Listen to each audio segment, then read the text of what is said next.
Alright, let's get started.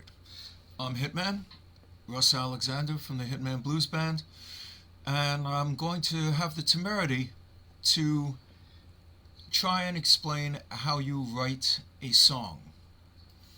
Now, to begin with, we're going to go over the stuff that we actually need to go over before we start actually writing. First question is, why do you want to write a song? And we need to ask that question so that you'll have a better idea as to what you want to get out of it. So, reasons for writing a song. One, to express yourself because you think you have something to say. And, everybody does that. Everybody, has something to say. But you might not want to write a song for that reason. Another reason, number two, because you want to make money writing songs for other people. Lennon and McCartney, Carole King and Goffin, Barry Manilow, Diane Warren, whose latest song was in 2020, Steve Cropper. They were all songwriters who wrote for others. In fact, Lennon and McCartney really were planning on just being songwriters. They felt that the Beatles was just a vehicle to kind of get them known and not turn into one of the most influential bands of 40 years. Another reason number three, because you want to get music into commercials, movies, TV shows, and games. And the fourth reason, there's more, but I'm going to stick with this, because you like writing stuff that's funny or silly, like Yakety Yak or I Want to Be a Lifeguard. And, it's just something that you want to do because you enjoy it. It's fun. It's nothing that you're, planning to express your deepest, darkest emotions. Fine.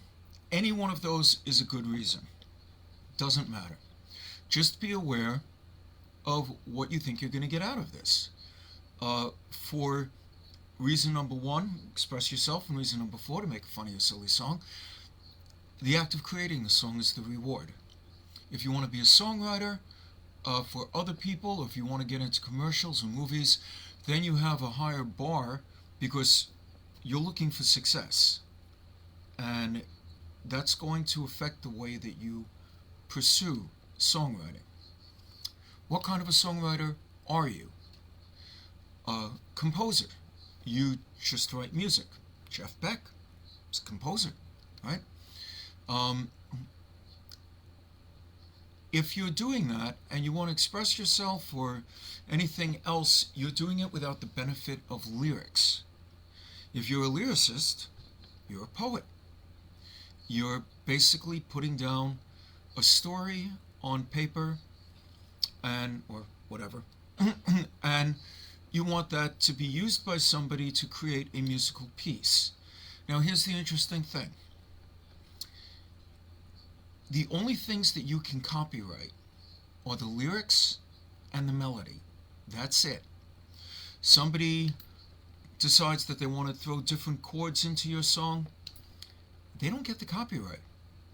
The only thing you can copyright, I'm saying it again, lyrics and melody. That's it.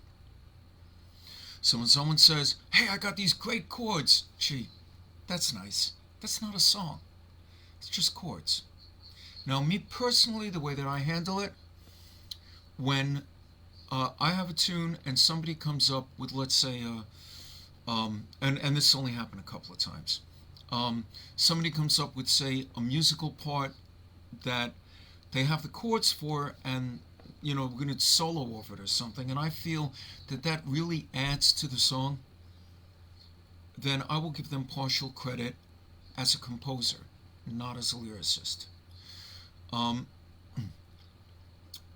The only exception to that was there was one song where this keyboard player played these chords, and there was nothing particularly special about the chords, but the way he played them, I heard the whole song. So I gave him half credit as a composer. And, because that, if I had written those chords, I would not have come up with that song, because it was the way he did it and the melody, at least to me, The melody was right there. Now, most people, songwriters, are a combination. They will write lyrics or music and then add whatever's missing. Look, Elton John doesn't write lyrics. Bernie Taupin does. Grateful Dead didn't write the lyrics. Robert Hunter did. And it worked very well. Generally, I believe what happened, I know with the Dead, they would give the music to Robert Hunter and he would put the lyrics. It wasn't like he went to them and said, hey, I've got these lyrics, write a song. And the same thing with Elton John. I believe he would give the music to Bernie Taupin, and that was, then Taupin would have his lyrics. And where did they get those from? We're going to go over that. Now, the Rolling Stones were told that they had to write songs in order to have a longer career, and Richards was not a songwriter. So their manager, Andrew Oldham, locked them in a kitchen for a couple of nights and said, don't come out until you have a song. It worked, and they just kept going. All right, now, how do you approach writing a song? There's generally three main methods. The beat comes first, something that you've heard. Maybe you hear an engine going. Lots of heavy metal songs could be written that way, right? Or you hear a tire, right, while you're driving. Ka-thump, ka-thump, ka-thump, ka-thump, ka-thump, ka-thump, ka-thump, ka-thump. That's what we call a flat tire shuffle. But sometimes you'll have a beat that's in your head. Tunk, ka-tunk, ka-tunk, ka-tunk, tunk, tunk, ka-tunk, ka-tunk, ta-ta. And you write a song based on that. Sometimes the melody will come first.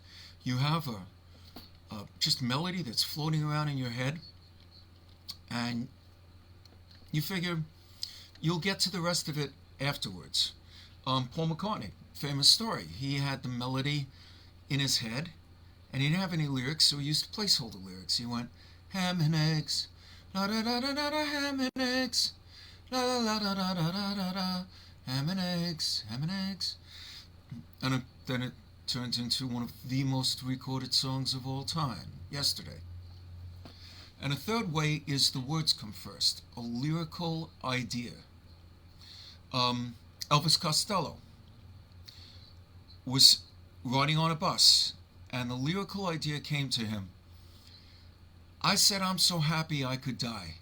She said, drop dead, and walked out with another guy. And from that, he came out with Angels Wanna Wear My Red Shoes.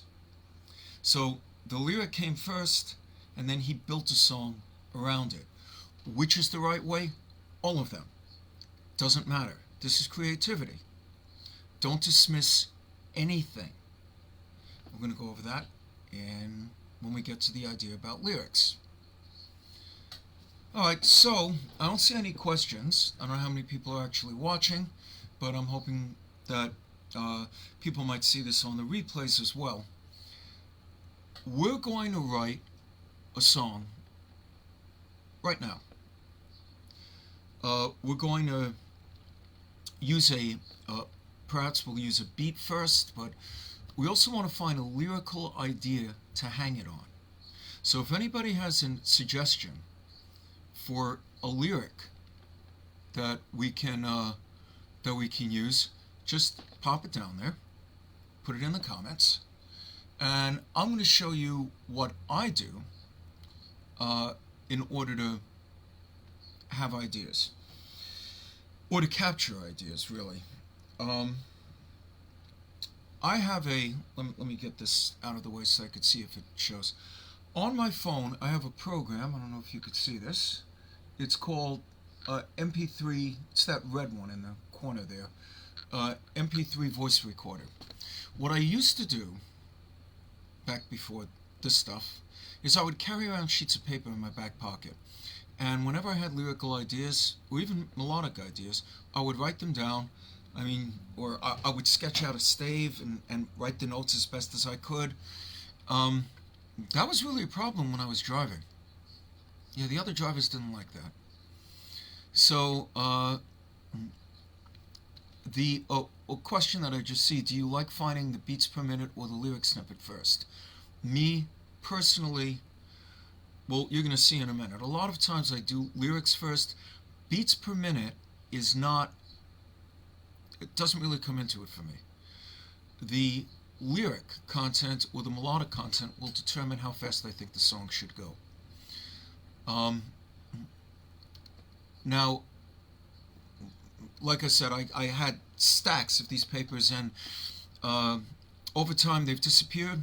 They're around somewhere, but I've got like thousands of ideas that are now lost because I have no idea where the music is, where the papers are.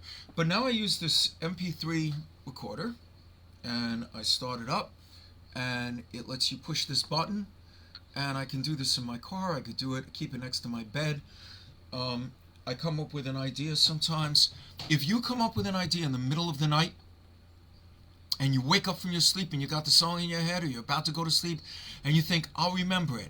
No, you won't. The next morning, you're going to be like, what was that? That was great. Write it down, record it, do something. Because you never know when that stuff's going to come. And, you know, I've had dreams of entire songs. And in the dream thought, wow, this is a great song, I wish I had written it. And I woke up and went, wait, I did it. How did that go? So you want to always keep things ready.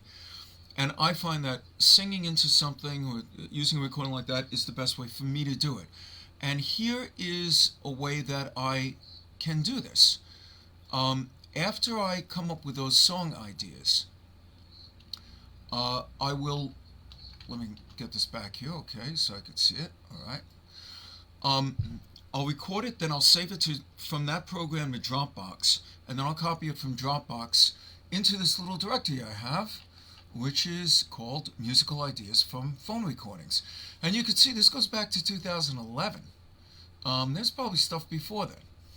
But, you know, I go back and I have all these ideas that I will look at, because when you're writing a song, you know, you might be the kind of person who can just say, I'm going to sit down and write a song. And you sit down and all this stuff comes to you and you start pumping it out. Not me. If I write a song, generally it's because it's a song that keeps bothering me and it won't stop until I actually create it and record it. Or there's sometimes where I'm asked to write a song and now I've got to be creative on demand, and I'm not that great at that. So I will look through my list of stuff, ideas for an intro to Green Thing, Kevin's intro for You Bleed Me. I don't even know what You Bleed Me is. You know, in different years, I have more stuff. This is before I had a thing that did MP3 recordings, and I had to convert everything over. The original files were in some other weird format, 3GP. And I had to, if you get a recording program, make sure it's one that does MP3 so you don't have to do it. And some of them I listed and some of them I didn't. Take off on those with the days. And then, like, let's go to 2017. Alright, so I came up with an idea for, it says, Cool Traffic-like Song, Original Basic Draft. It's important to have titles that you actually understand what you were talking about. And it went like this, just so you could hear what I do. A previous recording where I just whistled.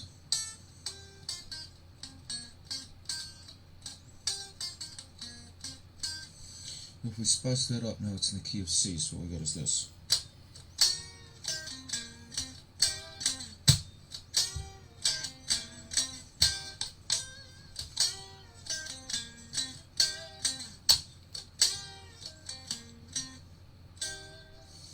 Now, pause. Possibly have this come on the one, so it's 1, 2, 3, 4. It's important to do count-offs so that you know where the beat lies. I've had plenty of ideas that I couldn't figure out what the hell I was trying to, where it was supposed to be. As opposed to 2, 3, 4, 1.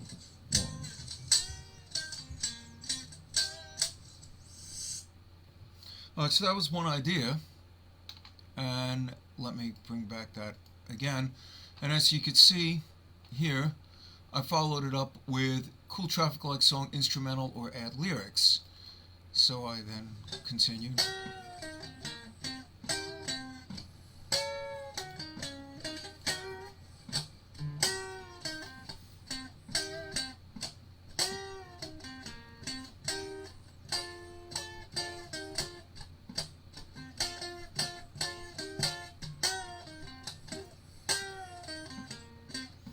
Now this is just an idea. It ended up that I never did anything with this.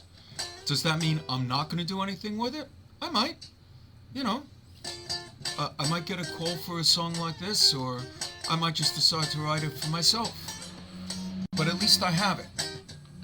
Let me shut that off. Alright, enough for us. So I have the Irish jig with the blues hook.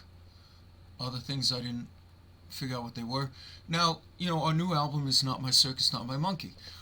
Here are ideas that I had for Not My Circus. Apparently this is an early idea that ended up not really sounding much like what it ended up as.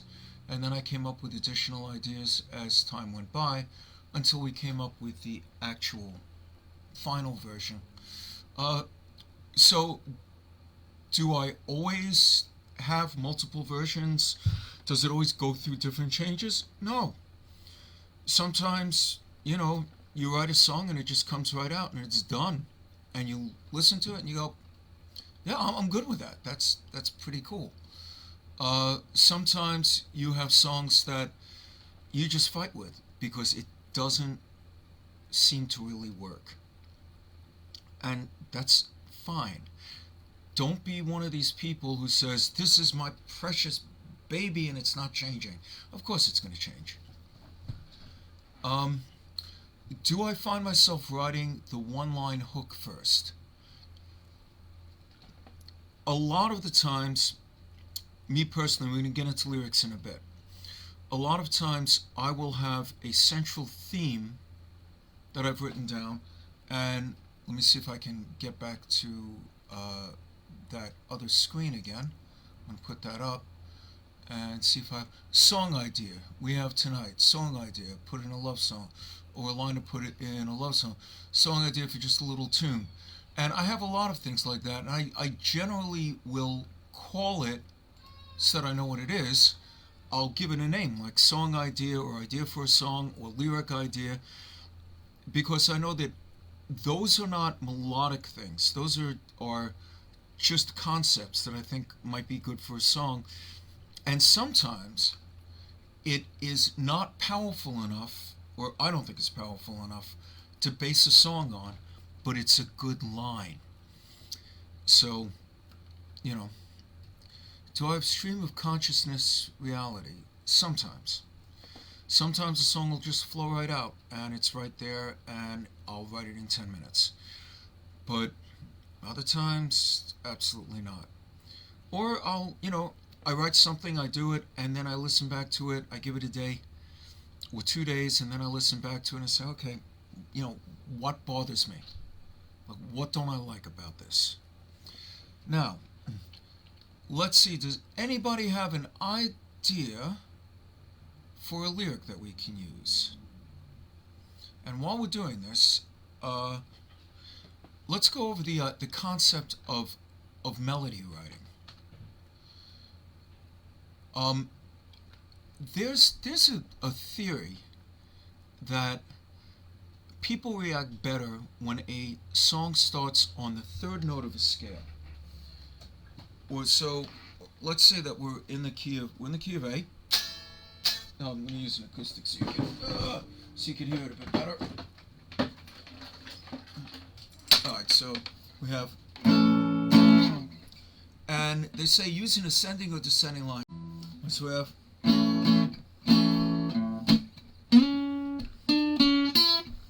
that's the third.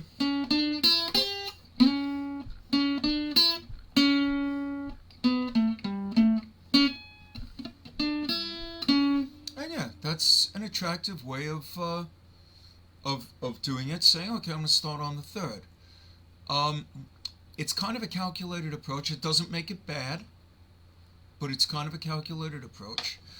Alternatives are thinking that, well, remember also that we might end up basing the melody on the lyrics. So sometimes it isn't until the lyrics that the melody will show itself. I do. I am more comfortable on guitar. I'm not a keyboard player. Um, a lot of people like to compose on piano. I'm not one of them. One of these days, maybe I'll, learn keyboards. But uh, I use my voice and I use my guitar, and that's what I'm most comfortable writing on. You can write on anything you want. If you don't play an instrument, your voice is just fine. Um, other other concepts that you can use, though, for doing a melody, is you can base it off a scale and go up and down halfway and do, let's say, sticking on A.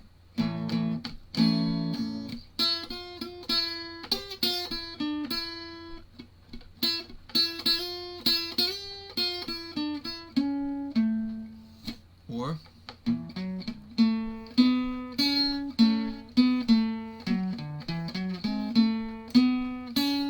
you could do jumps.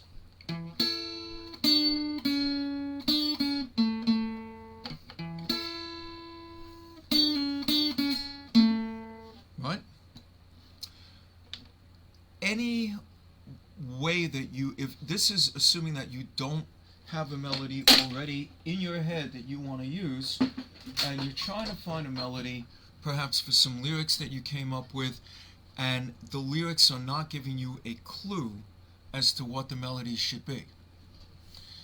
Um, you know, then it's more of a mechanical thing where you're saying, okay, what can I do melodically that's going to reflect the mood of these lyrics? If it's a happy song, you might want to do something like an upbeat thing with a major third, or you might want to use the minor third if it's sad. There is there's no wrong way of doing any of this stuff. It's just a question of what options you have. And the important thing about what I just said is don't be afraid to try it. Try it. Don't just say, oh, I got some lyrics and I got some chords. I don't know, I'll just sing anything.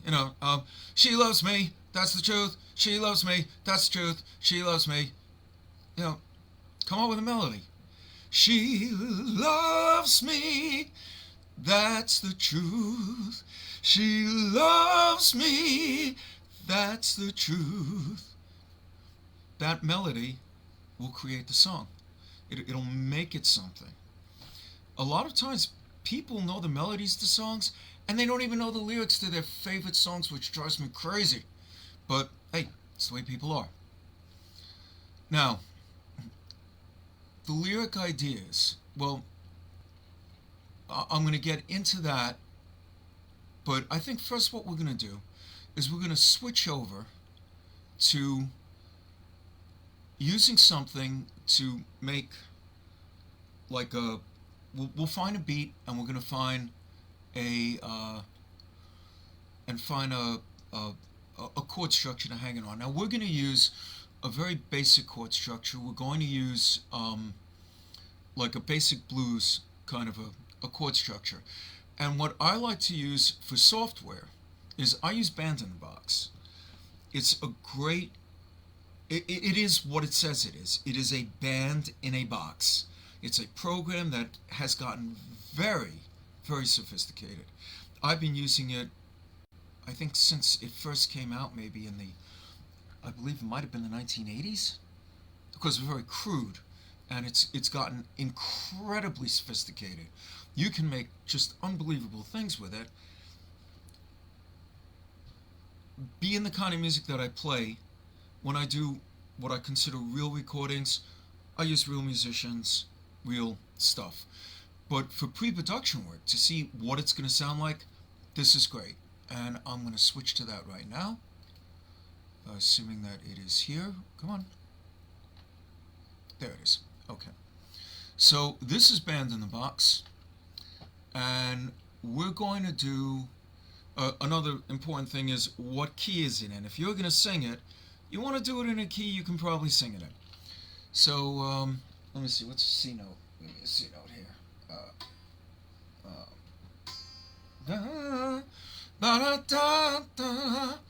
I think I'm going to do it to A instead. The great thing about this program, which is very simple, is that you just type in the names of chords. Let me move this over so I can see if there's any comments. Alright, so I'm going to just do a simple blues progression. A, A7, D, D7, A, A7, E7, D7, D7, A, E7. I'm going to go up here and change this to 12 bars. Alright. And I'm going to change the song settings, which is just really annoying because they have this. There we go. Okay. I don't want to have it to generate a 2-bar ending for the song. I'm fine with that. Alright, also I think I'm going to change the second to D. Put it up there. I'm just going to leave this here. I'll make it straight. Now I'm going to play this. And we have a pasture blues with 16th drums, which just happens to be on here. Let's see. B half diminished 7th. Let's see.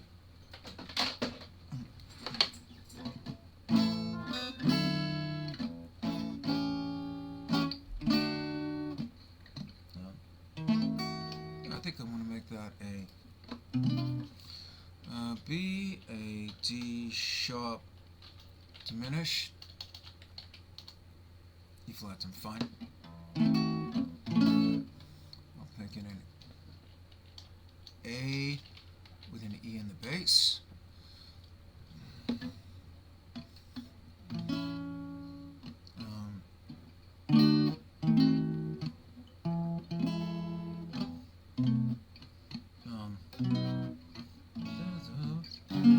I'll turn that to an F sharp 7.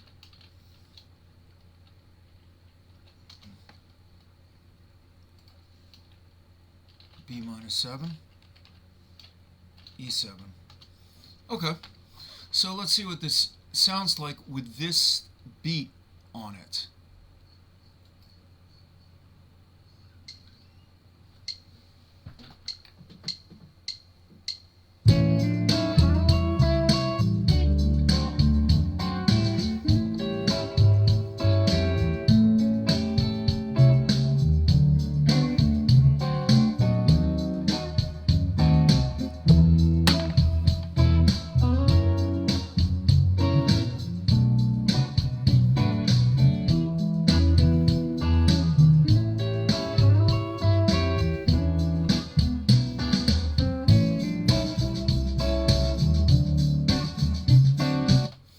Now, notice, this is the program doing this.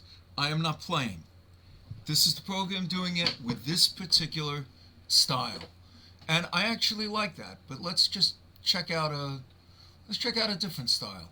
It has got hundreds, hundreds, and hundreds, and hundreds of styles. And they all have various things that make them, good or bad. I'm going to do a search here. I'm going to say blues. And now, let's see, Rinky Tink Jazz with Kabasa. Looks like fun. Tulsa Train Beat with Shaker. Let me see if I can remember what we have now. It's Pasture Blues. Okay, because I like that. But let's see what a Tulsa Train Beat sounds like.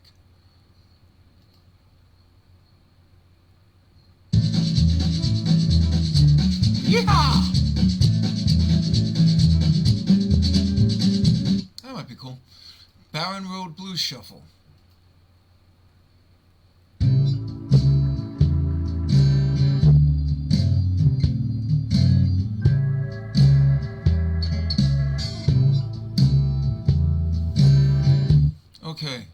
I don't know what this is, but it looks interesting. Rooster Morning Blues.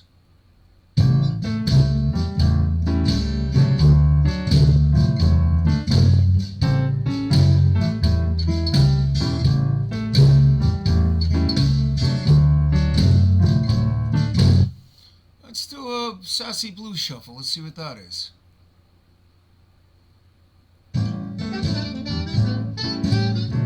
And yes, you are hearing a sax playing a solo.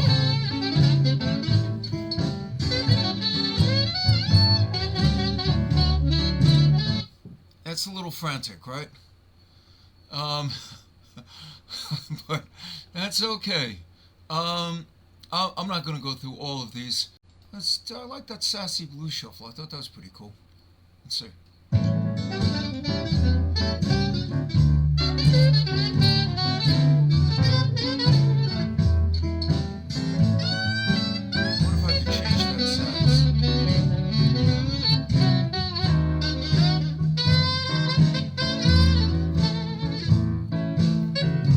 That sax is a little annoying, so I'm gonna mute that.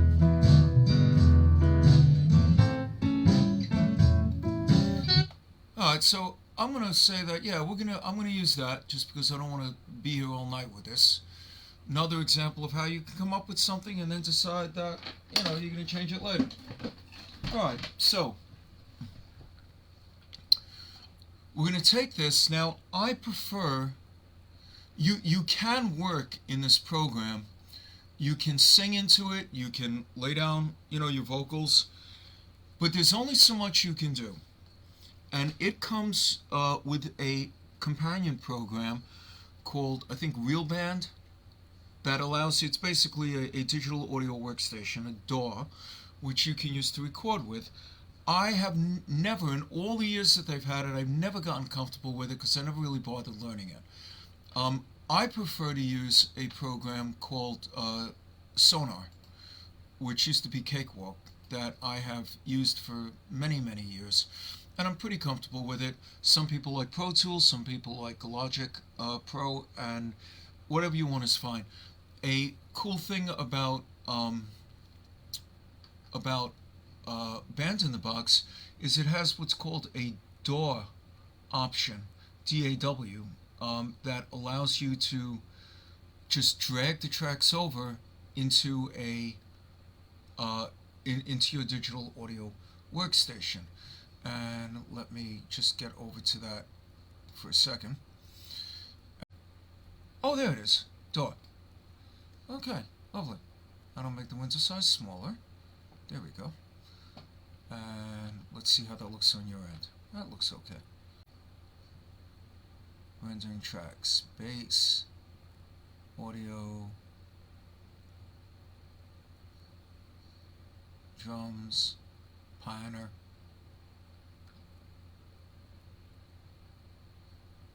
guitar, sax. Okay, so it should have just rendered all of those tracks. And now I just drag it from here into my Sonar program, which I'm going to put behind here, and let's see if that works. Where is it? Okay, it's there.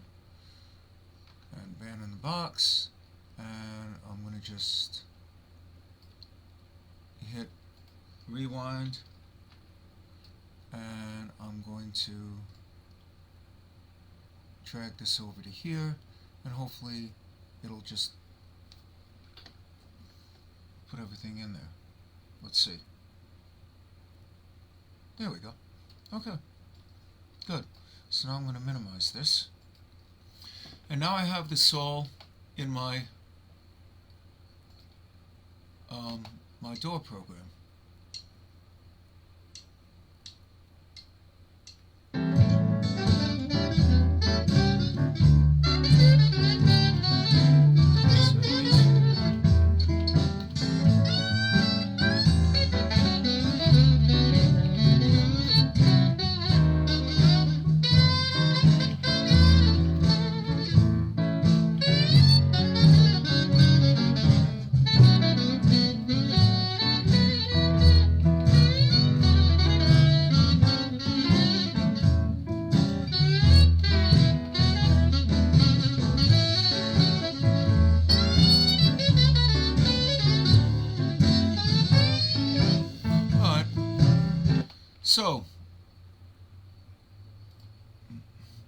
So now I've got this all set up the way that I'm most comfortable working with it, because by using a digital audio workstation I have a lot more control over what goes on. I can copy and paste parts, I can mute things because it's laid out right in front of me, and this is true no matter what program you use. But now we're at the stage where we've got the backup tracks that we're going to use, assumedly. Let me get back to myself here. All right. So we've got all this done. Now it's time for us to start thinking about what lyrics we're going to write. Yeah. So, I don't see any recommendations for a lyric. Okay. That's fine. I'm going to take a look at my lyric, at my collection of stuff, and see if there's any lyric ideas that I might have come up with. Minor blues idea, some lyrics for the side, song idea about the old school, This Time Is Ours, train crash, let's look at 2014, Tears from a Stone. Okay. Take off on Shame, Shame, Shame. It's a bad thing. I've known a lot of these are song ideas that I never did anything with. And some of them I did, and they ended up being really good songs. Alright, so I'm going to go with the concept of that's how you play the blues. Alright? So, I'm going to just open up a couple of things about lyric ideas. And this is what we just did. I know hundreds of songs, but without a list, if you ask me to think of a song, I just freeze. I go like, I don't know, move it on over. So make lists of ideas. David Bowie used to put lyric ideas on strips of paper, and then he would just kind of pull them out and string them together. And that is, according to him, how he wrote songs. Well, a lot of them. Okay, we're at this point right now, actually. Topics that you might want to write about. Okay? There are certain things that people will write songs about. You might want to write this down, or just see if it makes sense to you. The very first topic that people write about is love. Being in love, unrequited love, losing your love. That is something that makes up probably more than half of the songs ever written. Second, entertainment, dancing, drinking, going on vacation, relaxing, just getting away from it. I want to dance with somebody, which is, well, we'll get to that. Third, loss. Personal loss, like a partner or a circumstance, losing something that made you comfortable, a job or a situation. Fourth thing people write about, political stuff. There are a lot of songs about politics, and I'm going to include religion with that too. Religion is a whole genre, as you know. There's Christian music, and so that's something that is very popular. Excitement, something stirring that generates excitement, that just gets your blood pumping. A lot of metal songs deal with just motion and just very, anything that gets you up and moving. Life experience, things that have happened to you, starting over again, driving your truck, right? Everybody has had life experience. Has had life experiences, and you can write a song about that. Combinations of those things. If you combine life experience with love, you've got Born to Run. Right? That's what that song is basically about. Or We've Got to Get Out of This Place. Life experience, but he puts it in we. Girl, there's a better life for me and you. Combination. And that brings it all together so that you've got 2 or even 3 powerful lyric ideas that you turn into a song. Another thing is using metaphors, as in many blues songs. You have something like The First Time I Met the Blues, which was by Little Brother Montgomery, where he uses the blues as a metaphor for a lynch mob that was coming for him. But he can't refer to them as a lynch mob because you weren't allowed to say certain things. So he used the blues as the metaphor. Or another mule kicking in my stall. Thank you.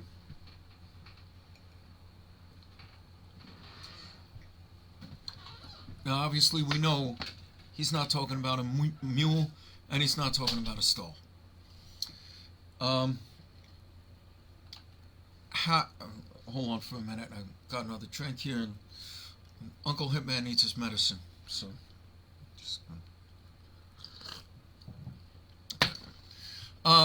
right.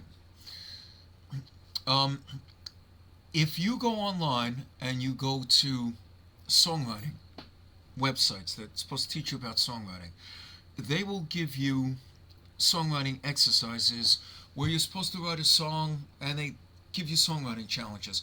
Write a song about a space alien. Write a song about a flower. Write a song about a tomato. Is it useful?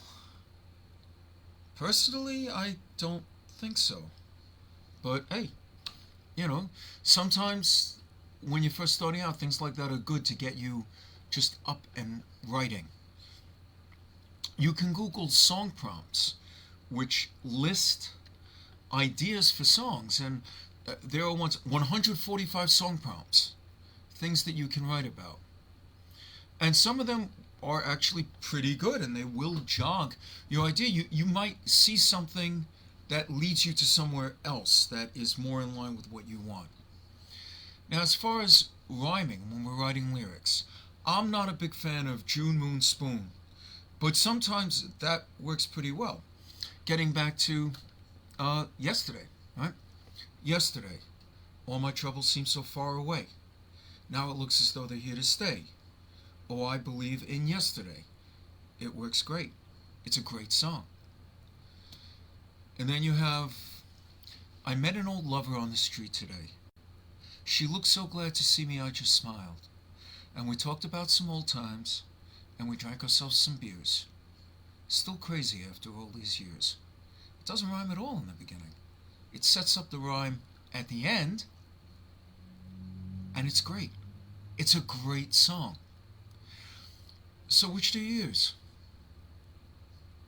Whichever one gets the message across in the best way. If constantly rhyming interferes with a story, don't use that. Don't be the person who says, well, I've got to make this rhyme, and then you lose the thread, or it loses the sincerity of the lyric. Using fancy words. In Sympathy for the Devil, Jagger writes, so when you meet me, have some sympathy, have some courtesy and some taste. Use all your well-learned politesse. Kind of makes you think that that was his new word of the day, and he thought, hey, I'm going to use politesse. He could have used diplomacy. He could have used attentiveness. He could have used urbanity. He could have used anything that most people might use, but he was able to pull off using that without it seeming odd, because the rest of the song is so accessible that he was able to get that in there, and it worked. McCartney did the same thing in Maxwell's Silver Hammer, where he used metaphysical science. He was actually studying metaphysical science at the time, and I heard him talk about this in an interview. He was absolutely determined to use that in a song. And it worked. I mean, Joan was quizzical, studied metaphysical science in the home. And you see his June Moon rhyme there. Quizzical, metaphysical, home, alone. Late nights all alone with a test tube. Oh. So You have to decide if your use of an unusual word is clever or pretentious. And I've seen people write tunes where they're using words, and books for that matter, where you're just going, why? I mean, who are you trying to impress? You're trying to tell a story here, okay? Let me open up a blank page. And now let me make this a little smaller. And minimize this. Alright, so we got a nice big blank piece of paper here. What are we going to do with it? Well, here's the point where I would normally just say, alright, if I don't have something already in mind, let me go back to Sonar for a moment, and let me see if the song tells me anything. So I'm going to rewind it.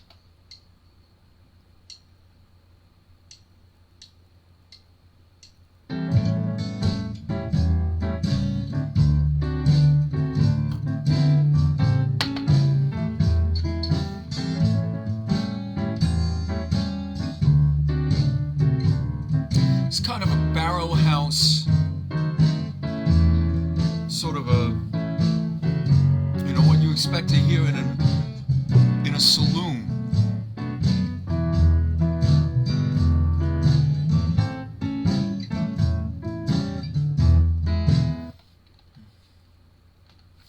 Alright, so we're going to combine some themes here. I think I'm going to use something that we saw before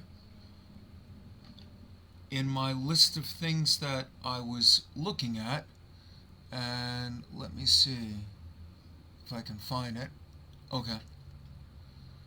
Alright, I had an idea, but it died of loneliness. It was called That's How You Play the Blues. Alright, so I'm going to use this. Now, this is the way that I work. I'm looking at it and I'm thinking, okay, that's how you play the blues. It's real easy to do something stupid with that. It's real easy to do something very trite or,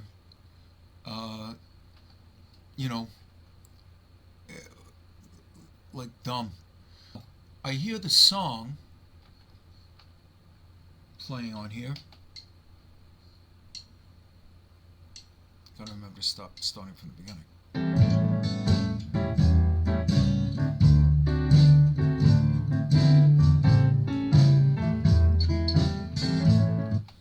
Alright, so my idea with this is, there's a guy sitting in the bar, and he's trying to explain to somebody how you play the blues.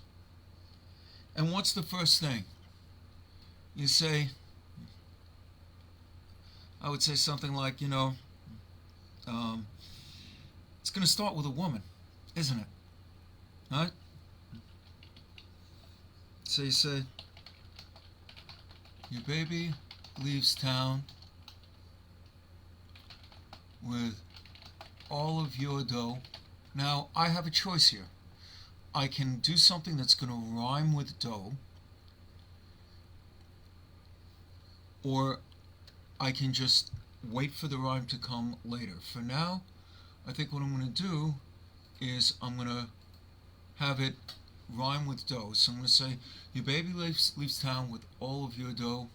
She didn't say why. You still don't know. You go into work. They give you the sack. You lose everything but the clothes on your back.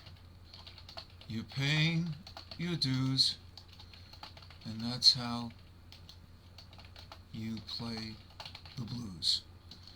Okay? We got a verse. I might not keep this verse, but we've got a verse. So basically what we're talking about is this guy's having hard times. And it's just going to be a soliloquy of all the terrible things that are going on with him. Now, if I was doing this like for real, I would put a bridge in here to bring it someplace else. So a bridge would be another musical part that goes maybe in the middle and kind of, gives you a little break. And then you go back to the verse again. But we really don't have time for that. I don't want to do the whole thing over again and all that. So we're just going to stick with this. We're going to do another verse. Your tires go flat. The engine breaks down. The sheriff comes by and says to leave town.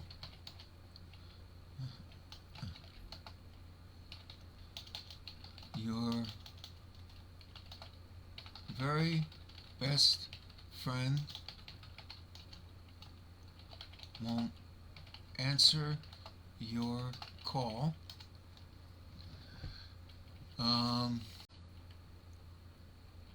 To know you at all, you're still paying dues, and that's how you play the blues. Alright, so we've got something.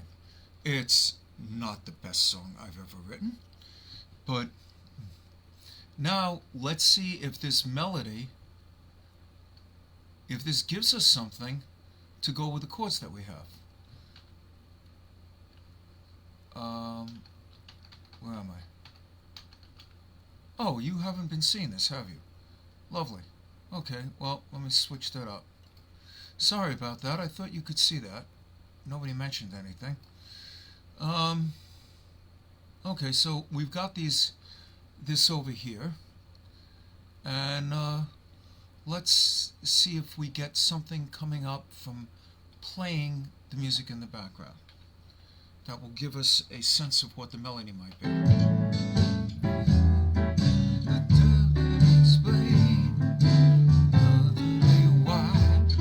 Still don't know.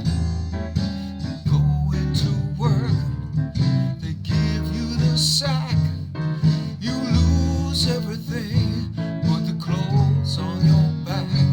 Are you paying your dues? And that's how you play the blues. Alright.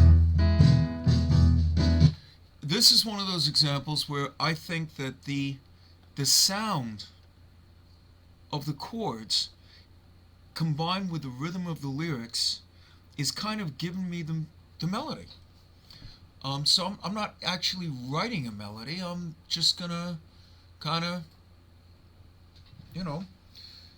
record it. Let me get the sonar back on so we can see that. Alright, I'm gonna rewind it. Now there's another thing I could do. I could use my phone, play this in the background, and just record it onto that MP3 recorder that I was using before. And that way I have a record of what I've done. And then later I can record the actual vocals and maybe, change things around. Alright, it doesn't like it when I have the microphone on. Alright, so I'm going to sing these lyrics into here, and we're going to put it on here. Check 1, 2, 3. 1, 2. Okay, I'm going to sing it onto here, and let me just look at the lyrics while I'm doing this, since I have no idea what I just wrote, and we'll record it. Here we go. Okay, I don't want the metronome to go on. Oh, I already have that set. Okay, good. Alright, so let's try it out. Oh, slight problem. I turned the volume down, so I can't hear it. Let me put my headphones on, and that way I can hear the music. You can't. I can. But you will hear it in a moment. Your baby leaves town with all of your dough. She didn't say why, and you still don't know. You go into work, they give you the sack. You lose everything but the clothes on your back, and you're paying your dues. And that's how you play the blues. Your tires go flat, the engine breaks down. The sheriff comes by and he says to leave town. Your very best friend won't answer your call, and nobody seems to know you at all. You're still paying dues, honey, that's how you play the blues. Alright, so we're done with that. I'm just gonna leave it with the two verses. I'm going to play that back. You guys can hear it, and let's see how we got.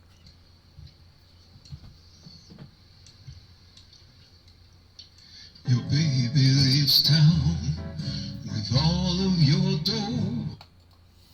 And I'm going to bring the volume down on that a little bit so that we can hear the other instruments. She didn't say why, and you still don't know. You go into work, they give you the sack. You lose everything but the clothes on your back, and you're paying your dues. And that's how you play the blues. Your tires go flat, the engine breaks down. The sheriff comes by and he says to leave town. Your very best friend won't answer your call, and nobody seems to know you at all. You're still paying dues, honey, that's how you play the blues. And there we go. We've got a rough demo, very rough. I wouldn't keep this in its current state, but I would use this that I remember exactly how I wanted it to go. And then I might add another part to it. I might add a bridge to it. I would certainly re-record the vocals with a better microphone and with a better setting, because you could hear it was distorting a little bit. Why would I write a song like this? Maybe because I wanted something funny, or because I got a request to write a barrel house, kind of a blues. Maybe there's a TV show or a commercial that wants it. Maybe there's a game that wants this in the background in a scene, right, where they want to have that kind of a sound. Or maybe I'm in a band, or I know of a band that likes to play that style. It's not something that I would do with my band, but again, there's different reasons for writing a song. And remember, when we went over the reasons for writing a song, you don't have to pick one. You can pick all of them, right? Your own personal, emotional settings, because you're writing it for somebody else, because you want to put it into a commercial or a game, you want to do something funny, whatever you want to do. There's no wrong reason for writing a song. But let's talk about something else. Let's talk about criticism. All right. The big thing is, do you like the song? If you don't like it, it's not finished yet. It may never be finished. There are lots of songs that are written by combining an unfinished work with another idea. And this has happened by many songwriters, where they have something, they stick it in a virtual drawer, and then they use it as part of another song. And that's great. Don't throw anything away. You never know when you can use it. There's always something that you might find. You might not look at it for 10 years, and then that might be just the right thing for what you're doing now. There's always going to be people telling you a song isn't good, or that it needs this. Sometimes it's a valid criticism, and sometimes it's just them being jerks. You have to decide if this is what you want, and if it is, you have to ignore what other people say about it, because it's your work, it's not theirs. Imagine if Elvis Costello was trying to write a song for the Monkees, or Madonna was writing a song for Chick Corea. Chances are it would not really fit.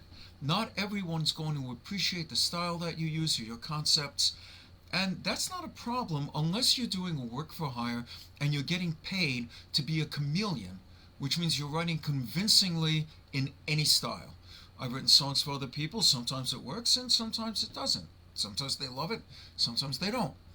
But I've written songs for myself that work and some that don't. So it's not unusual. Okay, thank you for your time. I hope you got something out of this.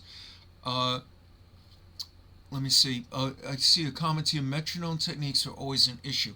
The reason I didn't use a metronome just now is because I didn't pay attention to what the metronomic setting was on the band in the box, and it just would have been confusing here, the metronome clicking. However, I am a big believer in using a metronome in the studio. Why? Because it makes editing so much easier. You know, if there's something that you just want to throw in and punch in, it's so much easier when everything is set to a metronome. And, you know, some people go, oh, well, you know, you don't get a real feel. Absolute nonsense. There's nothing wrong with using a metronome. Being able to play to a metronome is a skill that every musician and every singer should have. No excuses. All right, you can work with it, you can get to it, and with practice, it's not a problem. Again, I really appreciate your time.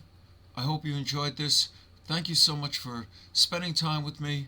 And again, Hitman from the Hitman Blues Band, and I will see you all another time. Bye-bye.